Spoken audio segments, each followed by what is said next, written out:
2 குச்சிகளை நகர்த்தி அதிகபட்ச பெரிய எண்ணா கொண்டுட்டு வரணும். இலக்கங்களையும் நீங்க அதிகரிச்சுக்கலாம். 2 குச்சிகளை நகர்த்தணும். ஆமா.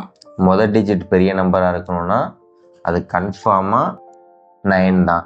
முதல் டிஜிட்ல பெருசா இருக்கணும் அப்படின்னா இலக்கங்களையும் அதிகரிச்சுக்கலாம்னு சொல்லிட்டேன். 2 தான் நகர்த்தணும். ஆமா. இதுல 2 எடுத்தா இந்த பக்கம் 1 வைக்கலாம், இல்ல அந்த பக்கம் 1 வைக்கலாம். அங்கிட்டு 1 வச்சோம்னா 1000ல ஸ்டார்ட் ஆகும். இங்கே வச்சோம்னா இது 5000 ஆகிடும். 2 குச்சிகளை எடுக்கலாம். அப்போ இது 1 எடுத்தோன்னா 9. இன்னும் ஒரு குச்சி எங்கேருந்து எடுக்கிறது? 3 ஆகிடும். இது எடுத்தா இதை 9 வச்சுருக்கலாமா? இது சரி, இது 3ன்னு வச்சுக்குவோம். அப்போ இங்கே 1 வச்சோம் அப்படின்னா 5031. நான் இதை விட பெரிய எண்ணா கொண்டுட்டு வரேன். உங்களுக்கு இதை விட பெரிய எண் தெரிஞ்சிச்சு அப்படின்னாக்கா கமெண்ட் பண்ணுங்க.